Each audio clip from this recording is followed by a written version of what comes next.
Linear equations and inequalities. Let's solve the equations below. This should be pretty simple because we talked about it in Algebra 1. The first thing I would do on both sides of my equation is distribute.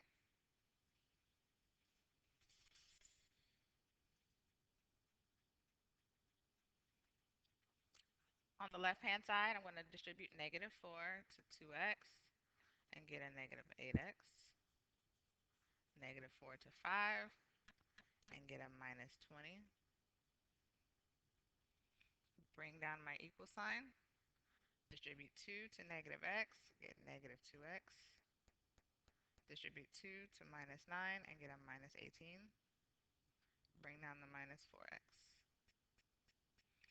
Then I would combine all my like terms to one side of the equation. So the first thing I'm going to do is move my 2x and my 4x. I'm sorry. I'm going to combine my 2x and my 4x and get a negative 6x. And then bring everything else down.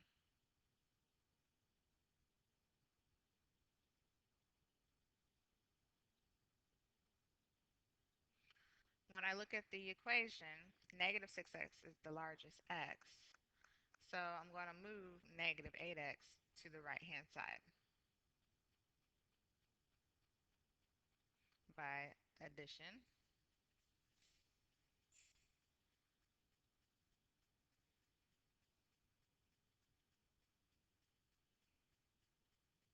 That leaves me with negative 20 is equal to 2x minus 18. I highly recommend always move your x variable to the side where the largest x is. So negative 6 is larger than negative 8. So that's why I chose to move it to the right. Trust me, it eliminates a headache later if you do it this way. So next thing I would do is add 18 to both sides so that 2x is by itself.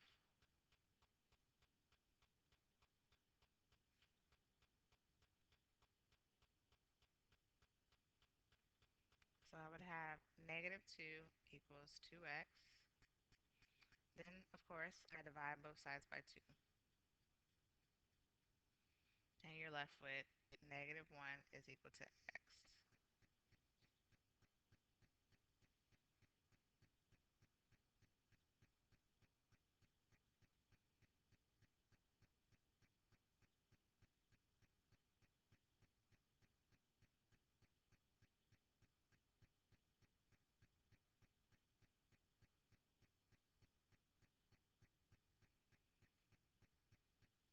I need a bigger screen.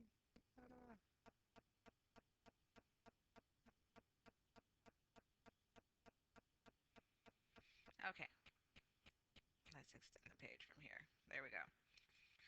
Now for B, it has a lot of fractions involved. So the best solution is to find the least common multiple in all of our fractions. So the least common multiple can be found by listing all multiples of each denominator. So for example, the 3 it is goes into 3, 6, 9, 15, or 12 and 15, right? Well, and then 6 goes into itself, 12, 18. And then 2 goes into itself, 4, 6, 8, 10, 12. The least common multiple is whichever number all three denominators have in common. So 3 goes into 12, 6 goes into 12, and 2 goes into 12. I'm sorry, rewind that.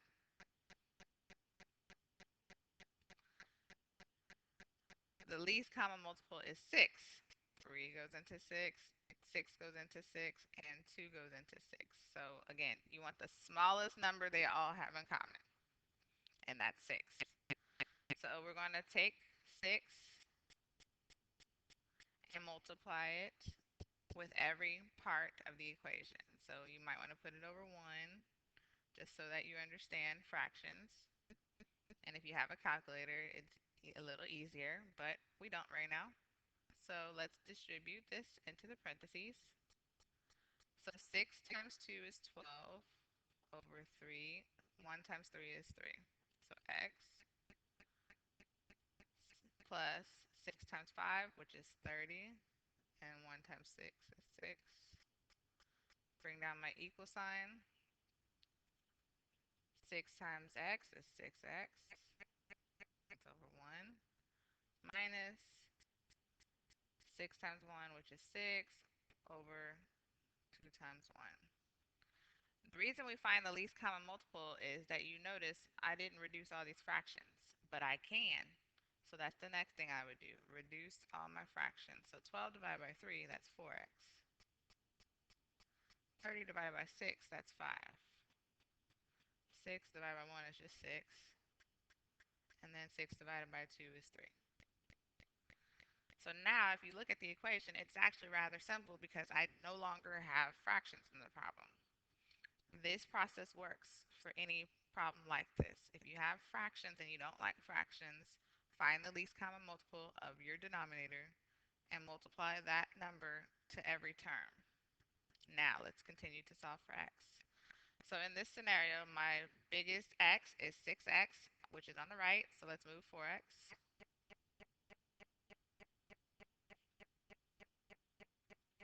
Leaves me with 5 equals 2x minus 3.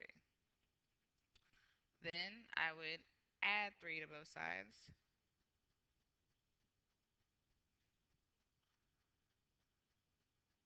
Gives me 2, sorry, 8 equals 2x. And then, so I got 8 equals 2x. Divide both sides by 2. So x is equal to 4.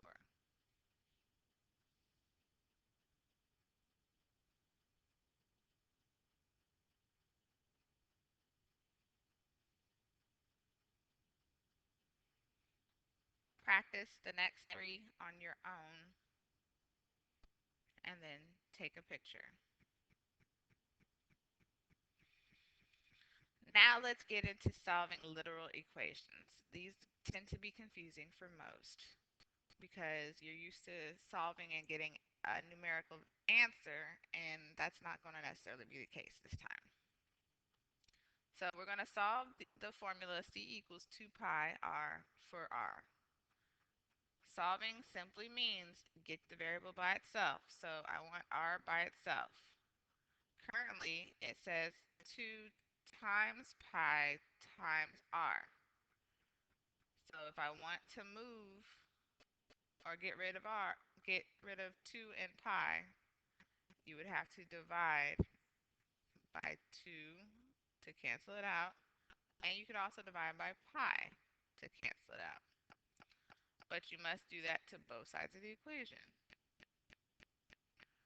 Notice it doesn't cancel on the left. It's not supposed to right now.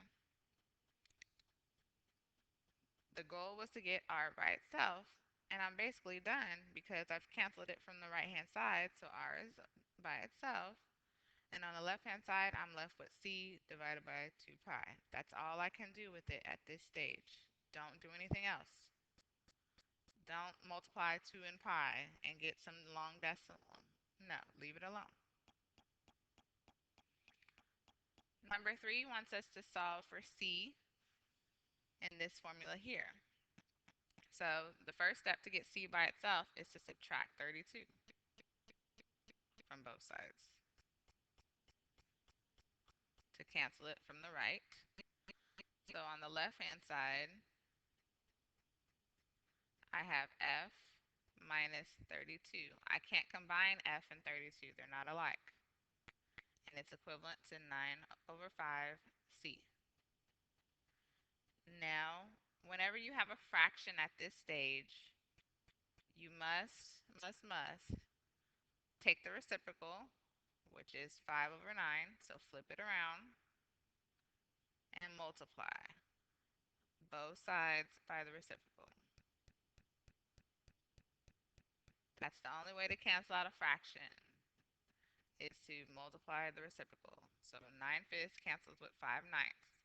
And I'm left with C by itself on the right hand side. And on the left hand side, I have 5 over 9 parentheses F minus 32. It is not necessary at this point to distribute. You could, but it just gets messier. We're done with this question.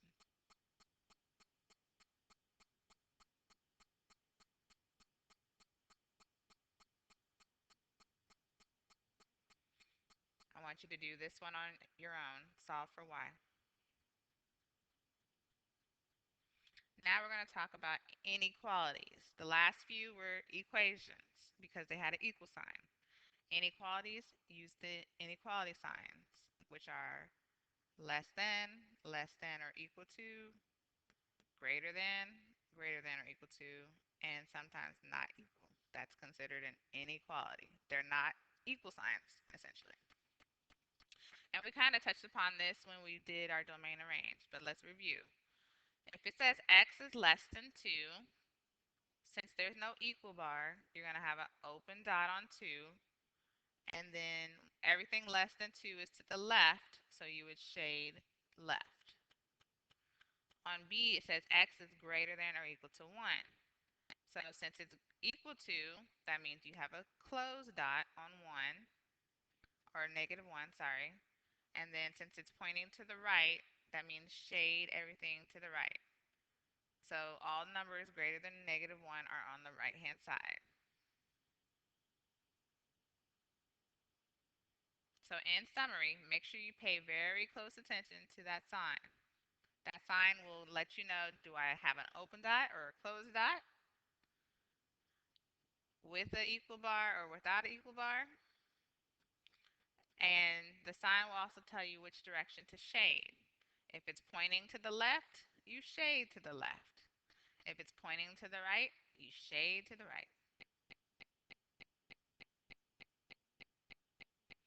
We also have some compound inequalities. We're not going to solve any of these today, but you just need to know how the graph would look for future reference.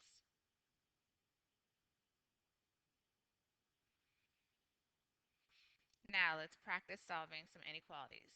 They're very similar to solving equations. The idea is to get the variable by itself.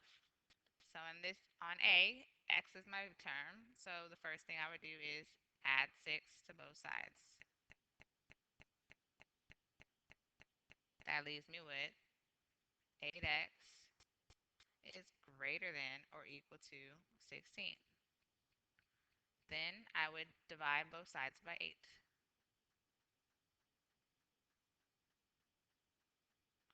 which leaves me with x is greater than or equal to 2. That's my solution. Now we need to graph it. So on negative 2, I'm going to put a closed dot because of the equal to bar. And then it wants numbers greater than, so it's pointing to the right. That means I shade to the right. So it works it works better if you use colored pencils or highlighters to do your shading so that you can easily see it. On B, the first thing I would need to do is distribute negative 3. So that's negative 3 times 4, which is negative 12, W. Negative 3 times a negative 1 essentially is positive 1. And then bringing down your greater than or 18. Now I want to subtract 1 from both sides. And that leaves me with negative 12 W greater than negative, or greater than 17, sorry. Greater than 17.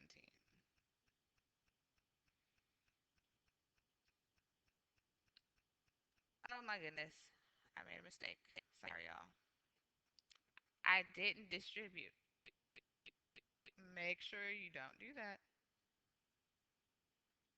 I didn't distribute my 3 like I should have. All right. So this should have been a positive 3. And I subtract 3 from both sides. And then I'm left with 15.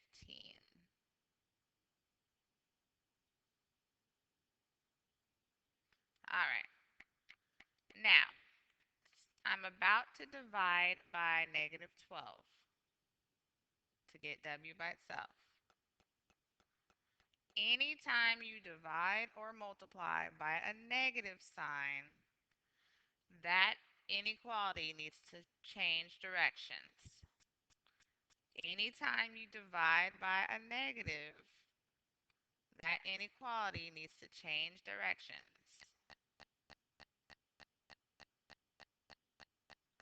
Okay? It can no longer be pointing in the same direction it was. Don't forget that. So now I have W is less than 15 negative 15 over 12. Of course, we want that in lowest terms. Both 12 and 15 have 3 in common. So if I divide 15 by 12 or 3, you're going to get a negative 5. If I divide 12 by 3, you're going to get a 4.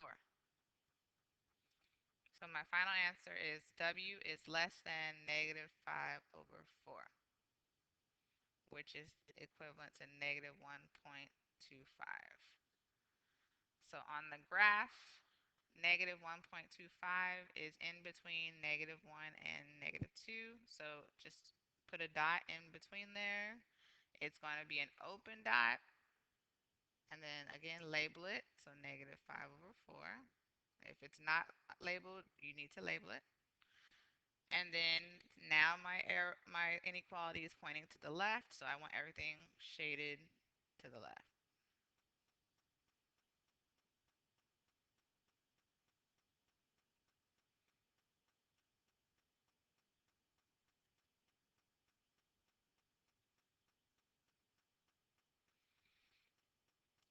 On this one, we're going to take the passage, write an inequality, and solve it, as well as graph. You have $50 to spend at a county fair. You spend $20 for admission. You want to play a game that costs $1.50. Describe the possible number of times you can play the game. So I need a variable because my unknown is how many games, right? So we're going to use G. And we know that it costs $1.50 every time I play the game. So we know it's going to be 1.50 per game. Now, we also have to take admission into consideration because whether I play a game or not, I still had to get into the fair. So I have to add my $20 admission to this. Now mom only gave me $50, right? So do you think I'm allowed to go over $50? I only have $50. No. So I need to make sure the admission and whatever games I play keeps me under $50. So I have to be less than $50. I can equal $50, but I cannot be more than $50. So does it make sense on how I built my inequality? It costs $1.50 every time I play a game, plus my admission, and all of that has to total and stay underneath my budget, which is $50. All right, now let's solve for how many games I'm able to play. Let's subtract 20 on both sides.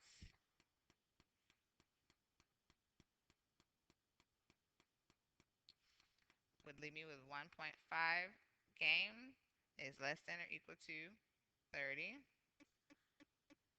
Then I divide both sides by 1.5.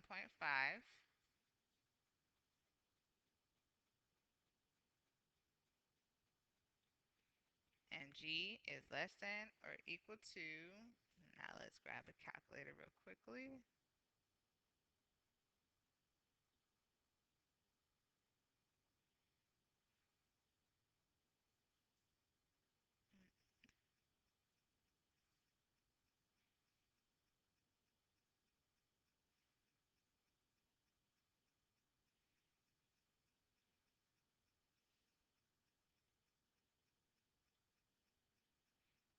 So I can't play, I have to play 20 games or less.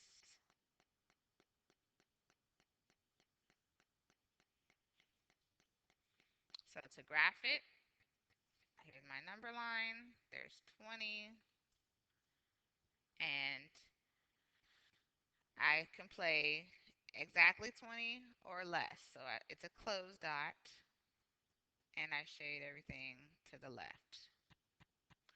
This concludes your notes for this lesson. Take a picture and submit.